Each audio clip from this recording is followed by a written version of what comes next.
Hey my Superkids, how's everybody doing? Hope you had a nice little break and you're ready to get started on some fun reading for today. Alright, so we have been talking about words that say oi. Remember that the trick to remember is if you hear oi in the middle and there are more sounds toward the end, that is going to usually be an OI. And remember, if you hear oi at the end of the word and it doesn't have any more sounds after that, it's probably not going to be OI. Remember, at the end, no more sounds. That's probably OY. Remember? Okay, so I'm going to go through all these words quickly. Shout them out when you know them, and if you need to slow it down, pause your video.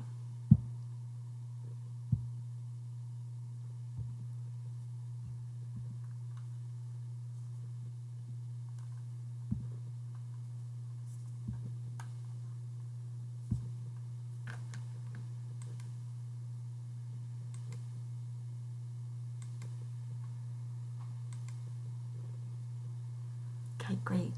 Let's grab a pencil and paper and see if we can practice spelling some of them. Who's ready? Coin. This coin is worth 25 cents. Coin. Coin. I hear another sound, so what does that mean? Pause your video. Okay, did you know coin would have OI in the middle? Let's try another. Oil. This salad dressing has oil and vinegar. Oil. Oil. Pause your video. Okay, again, I hear another sound after oi, so it's oi-o. That means that's an OI. Try this one.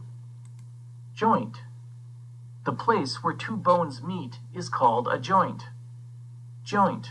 Ooh, that's a tough one. I hear more than one sound at the end. Listen. J-oi. Joint. Pause your video. Listen. J-oi. Did you have the NT at the end? That one's tricky. Try. Soil. Plant the flowers in the soil. Soil. Soil. Soil. Pause your video. And there you go. Joy. The music filled us with joy. Joy. Do you hear anything after oi? Listen. Joy. I don't hear it either. Pause your video. So since oi is at the end, we switch to OY. Try one more. Boy. The other baby rabbit was a boy. Boy. Pause your video to spell boy. And there you go. Let's try a couple sentences. Do you have a coin? Do you have a coin? Do you have a coin? Pause your video. Okay. Did you remember that do needed a capital D to begin the sentence? And did you remember that do is a question word? Did you put a question mark at the end? I hope so. And coin has an OI. Let's try this one. The boy will buy seeds. The boy will buy seeds. Pause your video.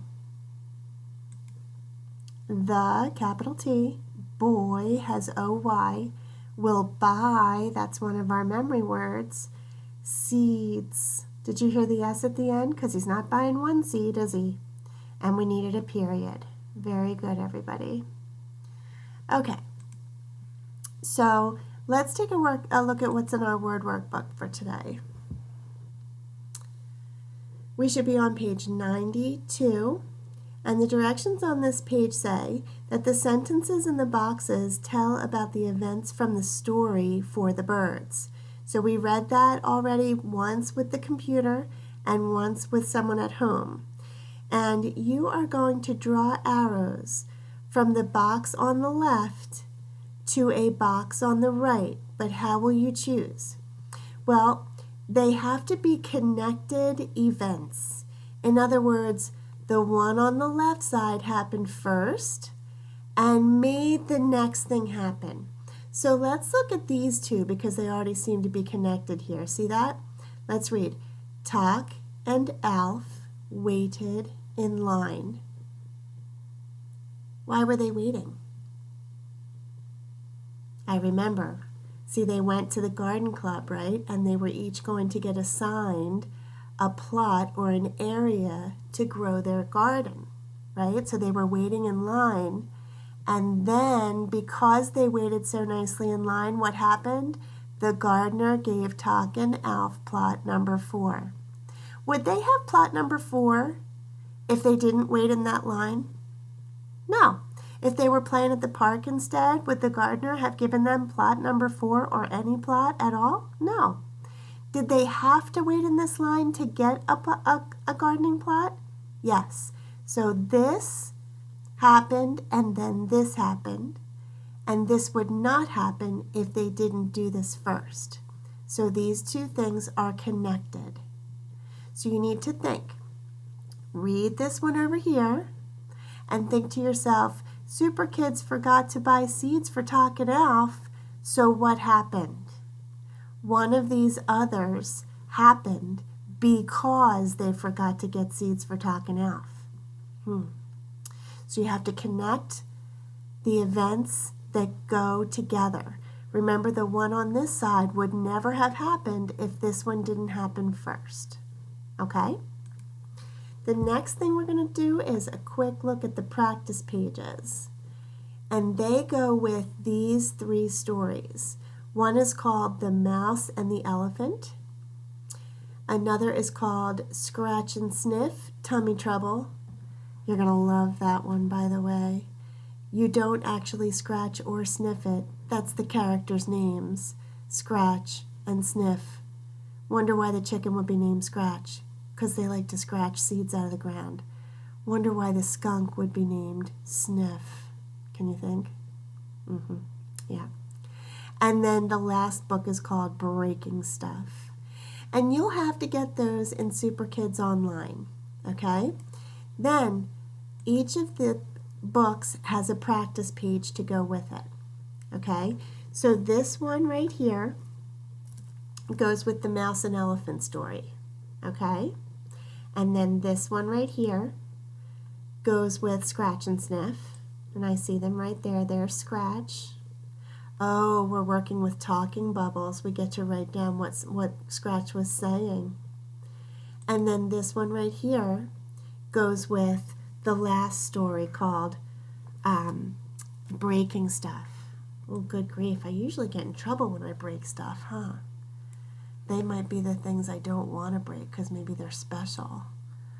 Or things that people break and it's fun to break those. I can think of some of those too. And things that are important to break. It's important to break these things. I bet they were all named in the story, but they're also down here at the bottom. So you'll carefully cut those out and you'll decide which group each item belongs in. Now, basically all you need to do is go into Superkids Online Fun and pick one of these 3 stories to read. And then you just do the page that goes with it. Okay? Now, of course, if you do more than one, I give you extra credit on your reading log. Okay? And the last thing I wanted to show you today is what's going on with our poetry writing for this week. And I have given you the link to Miss Elise's poetry lesson for today. And this is resource page 6. You do not have this one. I am going to put it in the picture that I post in the class story. Okay? And it's called Bubbles. And this Bubbles poem is called a cinquain. And you might notice that a cinquain has a shape. It looks like it's shaped like a diamond, doesn't it? It also has a pattern. Watch. 1 word, 2 words, 3 words, 4 words, then back to the first word we started with. Isn't that interesting? It makes a pattern. So you're going to learn from Miss Elise today how to make your own cinquain. And I am going to include this for you in the picture on class stories, so you won't have to worry about having this page. Resource page 7 is in your packet, and resource page 8 is not. Why not? If you would like to print it, it is available on the parent portal, but you don't need this page. You could use any piece of paper you have at home and list your topic, and then list some describing words, adjectives, and list some verbs that have ing on them, and list some feelings words. Okay, and Miss Elise is going to go over all of that, how that works. All right, everybody? I can't wait to see these poems. I hope you're as excited as I am. Have a great day. I will talk to you soon.